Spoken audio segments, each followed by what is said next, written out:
Shalom, everybody. This is Rav Azriel Rosner coming to you from Ramat Beit Shemesh from the Tiferet backyard, as you can see. And I'm going to be giving a shiur today about the 9 days, which are coming up very soon, specifically about laundry during the 9 days. Now, just to review our times, the 9 day starts, Rosh Chodesh is on Monday, so the 9 day starts on Sunday night, July 7th, and Tisha B'Av lasts will be on Tuesday, July 16th. Now, there is a prohibition against laundry during the 9 days. Why? Well, we know that the 9 days are parallel to the time of Avelut, and that during Avelut we want to show that we are Avelim. We do not want to distract ourselves from the Avelut, and we want to show on our bodies that we are Avelim. And that's really the reason why that parallel to mourning is the reason for the prohibition against laundry during the 9 days. Now, there are really two parts of this Isur. Two parts. First of all, it's usher to do laundry on the 9 days. It's usher to take your dirty laundry and bring it down to the laundry room and put it in the washing machine. That's the first prohibition. And that's no matter what, even if you're not going to wear that clean laundry, it's usher to do laundry during the 9 days. In fact, the Ramah writes that you're not even allowed to give your dirty laundry to a non-Jew to wash during the 9 days. That's also not allowed. So that's the first part of the prohibition. And this includes not just laundry, it includes towels and linens, and not just clothing, everything.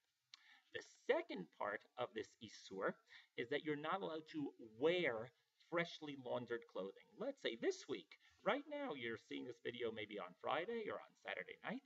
Let's say before the 9 days begin, you did laundry and you folded it and put it away in your closet.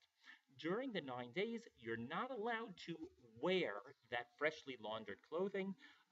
It's also part of this sign of Avelut of the 9 days. Now, first, when does this Isur begin? From when does it start?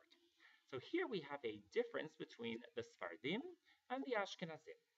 According to the Shulchan Aruch, the prohibitions against laundry begin on Shavua Shechal Bo Tisha B'Av, the week that Tisha B'Av begins, only that week. So this year, that's very, very short. Tisha B'Av, as I said, is on Tuesday, July 16th. So for Sfaradim, this prohibition only begins on Motzei Shabbat of July 13th. It's only a 3-day prohibition, not so long. But for Ashkenazim, the Ramah writes that this prohibition is for the whole 9 days, beginning on Rosh Chodesh Av. So for Ashkenazim, this prohibition really lasts for actually a little more than 9 days. We'll see that in a minute. Right. Now, what constitutes freshly laundered clothing? So already in the Achronim's time, they write that if the clothing was worn before the 9 days, even for a short time, then you can wear that clothing again, even though it's quite clean, on the 9 days, because it's no longer freshly laundered clothing. This comes up for Avelim, who sometimes someone else will wear an article of clothing for them, and then they can put it on as well, because it's no longer freshly laundered. How long do you have to wear that clothing? How long, if you wanted to, right now, before the 9 days begin, wear some clothing so that it's no longer freshly laundered, how long do I have to wear it for? There's a lot of different opinions on this, and it's very unclear, very vague. For example, the Ben Ish Chai writes in a sefer that he thinks you should wear it for an hour or two. Shah Shotayim, he writes. I saw on a different sefer that he says wear it for a half an hour. There's no real exact time period for this, how much you have to wear the freshly laundered clothing before the 9 days, so it's not considered freshly laundered. I'd say in general, the point is that wear it enough that it doesn't seem crisp and clean and out of the laundry, but there's no exact set time period in the Shulchan Aruch or the Shach or anything. Right. How about undergarments? Are you allowed to wear freshly laundered undergarments during the 9 days? There are different minhagim on this. We know that the 9 days is very much based on minhag. So really, there are different minhags. Some people are makbid on that as well, and some people say no, it's only for outer clothing, but you don't have to worry about underwear and socks and pajamas and what have you. What should you do? Halacha l'maaseh? Whatever your family minhag is, we know that that's what's kovea, certainly in terms of minhagim. So just be aware that there are different opinions on this, both ways. What if you have nothing else to wear? Oh my gosh, I ran out of clothing completely. Well, first let's start with little children because, as a father of a bunch of little children, they get dirty really, really quickly and they run, their clothes get, they can't, try on, try off. It doesn't work with little children. So the Mishnah Berurah writes explicitly that for little children who are always getting their clothes dirty, you're permitted to launder their clothes if it's really necessary for them. If you run out of, we don't all have 9 outfits for little kids or, more than that. They get dirty in the middle of the day and change their clothes. So for children, certainly if they get dirty, you're allowed to, and they're running out of clothing, you're allowed to launder their clothing. Can you put more stuff? Let's say you're, okay, I'm doing a load during the 9 days. Oh, and this is certainly, by the way, for the week before the week of Tisha, meaning the first 6 days of the 9 days this year. That's certainly okay. Can I throw some more stuff into the laundry room? Can I, throw, yeah, I'm doing a load anyway for my children, got a big washing machine. Can I throw more stuff in? Really, only if it's things that you're about to run out of, something like that. But in general, no, you should avoid that. What if I only have one? What if I only have one or two suits, let's say, and oh my gosh, they both got stained? Oh, what am I going to do? Am I allowed to? They're both, I can't wear them. They're stained. What am I supposed to do?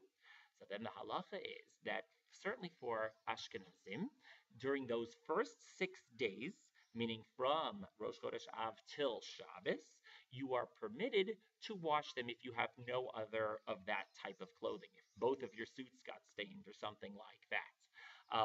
They learn this, the Mishnah Berurah learns this from Chol HaMoed. If you're allowed to do this on Chol HaMoed, if your only suit gets stained on Chol HaMoed, you're allowed to launder it. So he says, Kal V'chomer on the 9 days. What if, oh my gosh, I'm at a restaurant, I'm at a friend's house, and oh my gosh, I spilled something on my shirt. I have this murky stain on me right now, and I can't change. Am I allowed to take some soap and water and go like this to get the stain out? The answer is yes. You're allowed to do so on the spot, sort of spot clean it to get the stain out. And even more than that, um, let's say something spills on your white skirt. Oh boy. And if you don't wash it now, if I let it sit in there for another 8 days, that skirt is ruined. Can I launder it on the 9 days? The answer is yes. You can do what's necessary. If it's okay to just apply a little stain stick and then I'll launder it after the 9 days, then do that. But if there's no way that stain is going to come out unless I wash it right now, then you can wash it during the 9 days.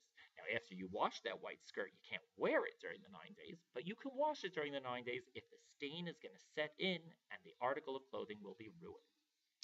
Of course, it's mutter to wear freshly laundered clothing on Shabbos because we know that wearing nice clothing on Shabbos is a mitzvah. So litzorech mitzvah, that is certainly permitted. And if you ran out of Shabbos clothing, you're even permitted to launder that clothing litzorech Shabbos. Obviously, if you can, you should prepare beforehand and better to launder it before the 9 days begin for Ashkenazim. But if you didn't, you're okay. You can launder it then. Now, how about this? Oh gosh, I'm kind of running out of clothing. Can I change outfits on Shabbos? Wear 5 or 6 different outfits on Shabbos? And then they won't be freshly laundered. And then I can wear them on Chol. I can wear them after Shabbos. Good deal. So there's a problem here, a Hilchot Shabbos problem called Hachana. Hachana means preparing on Shabbos for Chol. So you're not allowed to, in a very obvious way, prepare on Shabbos for Chol.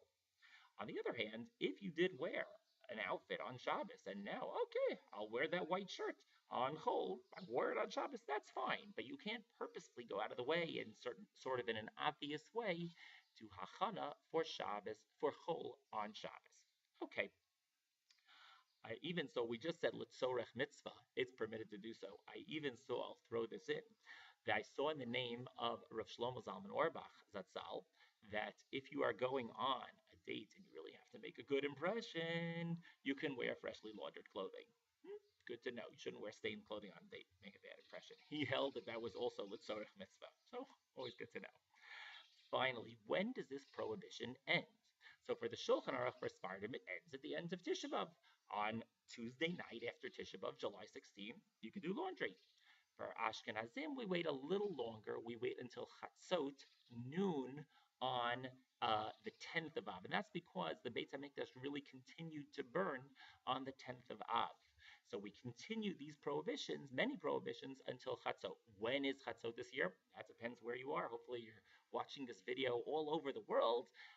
So look it up on myzmanim.com or some other website, and you'll find out when is Chatzot Hayom, noon, wherever it is you will be on the 10th of Av. But of course, in Yirtzeh Hashem, we will all do tshuva, and the Beit HaMikdash will be rebuilt very, very soon. And this year, hopefully, Be'ezrat Hashem Tisha B'Av will not be a day of mourning, but as the Navi says, it will be a day of simcha when we celebrate the coming of Mashiach and the third Beit HaMikdash.